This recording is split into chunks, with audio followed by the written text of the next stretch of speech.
आज मला खूपच आनंद वाटतो. आज मी गावाकडे सुद्धा पोहोचलोय, परंतु त्या अधिकाऱ्याने मला केवळ 5 दिवसाच्या सुट्ट्या मंजूर केल्या. अरे त्या अधिकाऱ्याकडे पुष्कळ दिवसाच्या रजा मागितल्या, परंतु त्या अधिकाऱ्याने केवळ 5 दिवसाच्या सुट्ट्या मंजूर केल्या. आज माझ्या मित्राकडे भेट देण्यासाठी सुद्धा माझ्याकडे वेळ उरलेला नाही. पण असोही आपले मित्र काय करत असेल आपण बघितलं पाहिजे.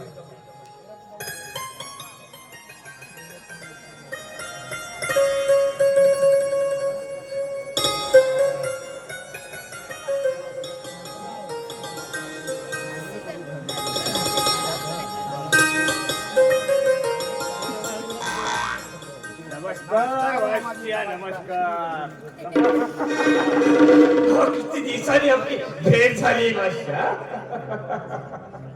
होय मामाजी, अचानक तुमचं येणं आमच्या गावाकडे झालं तरी कसं मामाजी? हे बघा बादशाह, कामच तसं पडलंय म्हणून मला अचानक तुमच्या गावाला यावं लागलं. पण मी काय म्हणतो बादशाह, अहो तुम्ही दिवची सोडून इकडे गावाकडे.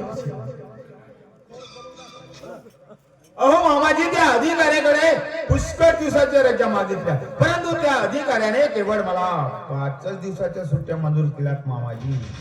आणि ह्या सुट्ट्या मला शेतीमध्ये घालवायच्या आहेत, कारण माझा अमर दादा शेतीमध्ये राबराब कष्ट करतो ना, त्यांना सुद्धा मदत करणे तेवढेच गरजेचे समजतोय मामाजी. काय म्हणाला तुम्ही? तुम्हाला फक्त 5 दिवसाच्या सुट्ट्या मिळाल्या आणि त्या सुट्ट्या सुद्धा तुम्ही त्या शेतीमध्ये घालवण्याचा विचार करताय बादशाह? नाही बादशाह, नाही. तुम्ही वेडे आहात बादशाह. कारण तुमच्यासारख्या अशा उच्च शिक्षित माणसांनी शेतीमध्ये राबवायचं नसतं. आहे ना तुमचा अडाणी भाऊ, त्याला शेतीत राबवायचं, त्याच्याकडे हवं तेवढं काम करून घ्यायचं बादशाह. आपण फक्त मोज मजा. काय बोलतात मामाजी? तुम्ही भानावर तरी आहात का नाही? अहो सत्य मामा, म्हणून मी आतापर्यंत खूप काही सहन केलंय, अन्यथा तुमची जीभ छाटून हातात दिली असती मामाजी. काय म्हणाला? माझी जीभ छाटून तुम्ही हातात दिली असती? नाही बादशाह, नाही. हो, हे तुमच्या ध्यानात कसं येत नाही, कारण तुम्ही माझे एकूण एक सख्खे भासात हो, आणि म्हणूनच माझा जीव तुमच्यासाठी तिळतिळ तुटतंय बादशाह. म्हणूनच जे काही साथ करा ते तुमच्या फायद्याने सांगतंय बादशाह. बादशाह, तुम्ही वेळोवेळी शेतीसाठी पैसा पाठवत असताना त्या पैशाचा उपयोग कमर कशा प्रकारे करतो माहिती आहे तुम्हाला? नाही, कारण हे कधी तुमच्या ध्यानात आलंच नाही ना बादशाह. म्हणून मी आज तुम्हाला सावध करतोय बादशाह. हो, वेळोवेळी तुम्ही शेती करता तो पैसा पाठवत असताना तो पैसा शेतीमध्ये न लावता तो अमर परस्पर आपल्या अकाउंट मध्ये ट्रान्सफर करत असतो. नाही मामा, नाही. माझा दादा तसले कृत्य कधीही करू शकत नाही, परंतु मामा असू शकते सुद्धा, कारण तुम्ही सख्खे मामा आहात ना, म्हणूनच तुमच्यावर सुद्धा विश्वास ठेवणे मी तेवढेच गरजेचे समजतोय मामाजी. आता पटल्या खात्री या मामाची म्हणत होतोय बादशाह, कारण तुम्ही माझे एकुलता एक सख्खे बादशाह, म्हणून तर माझं जीव कसं तुमच्यासाठी तिळतिळ तुटतंय बादशाह. पण काय म्हणतो बादशाह, ताई आहे का? हो नाही, मम्मी सुद्धा शेजारच्याकडे भेटायला गेली आहे आणि पप्पा सुद्धा शेतीवरती गेले आहे आणि घरी कुणीही नाही. एक नंबर संधी साधली भाष्या, एक नंबर. कारण माहितीये मी येताना आहे ना तुमच्यासाठी खास एक नजराणा घेऊन आलाय भाष्या. अहो तुम्ही याला नजराना म्हणता, कलियुगाचा अमृत म्हणता? नाही मामा नाही. आणि मला कशाचाही नाद नाही मामा.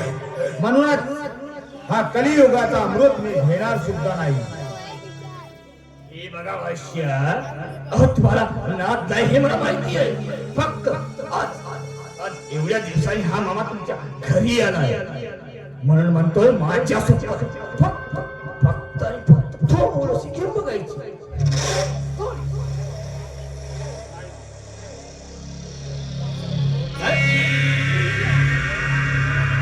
म्हणजे भाष्य हा नजरा तुम्हाला मान्य नाही.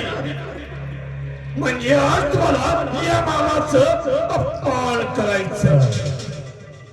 ठीक आहे भाष्य, या घरात जर माझा मान नसेल ना तर मी सुद्धा या घरात एक क्षण सुद्धा थांबणार नाही.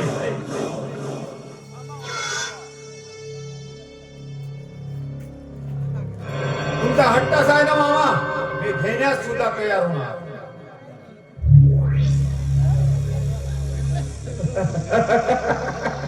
मग आता कसं तुम्ही वट्टीवर आलात भाष्य? अरे हे जरी पहिले म्हटलं तर काय तुमच्यावर पहाड कोसळणार होता. हे पकडा, मी आज जातो आणि तुला असायचा बंदोबस्त. काही घरी नाही ना?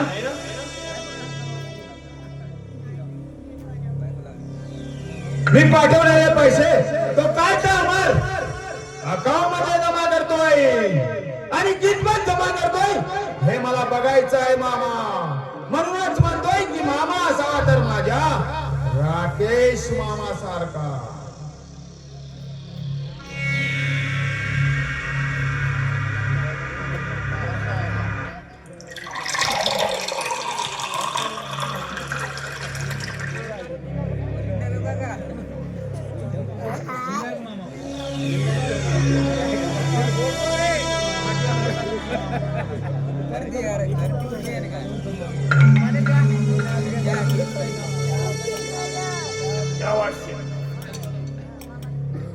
पण मामा मी कधी घेतले नाही आणि मला पिण्याचा शौक सुद्धा नाही मामाजी.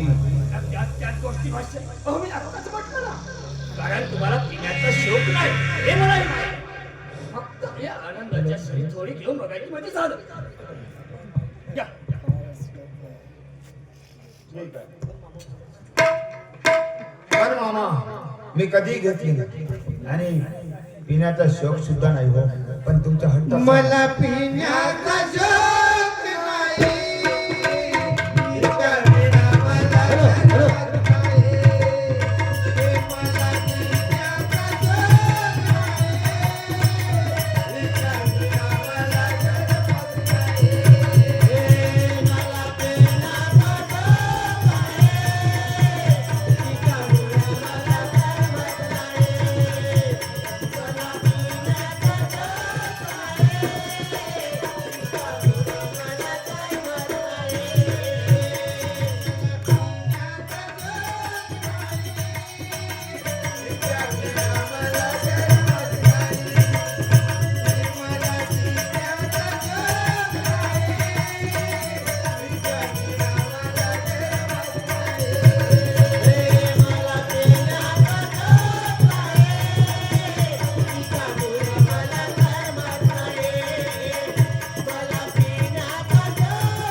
कसं वाटलं भाष्या?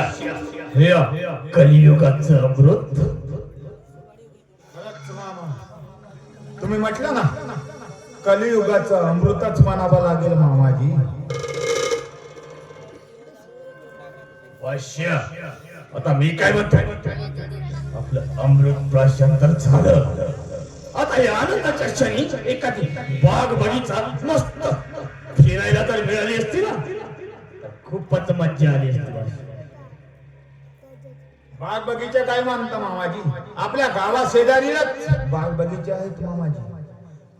आणि त्या बगीच्यामध्ये जाई जुई मोगरा गुलाब चमेली सारखी फुलं सुद्धा फुललेले आहेत मामाजी.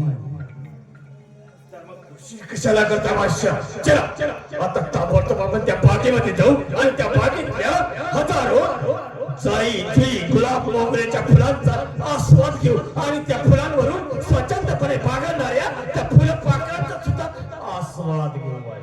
चला पंतमाना भाष्य. हळू हळू हळू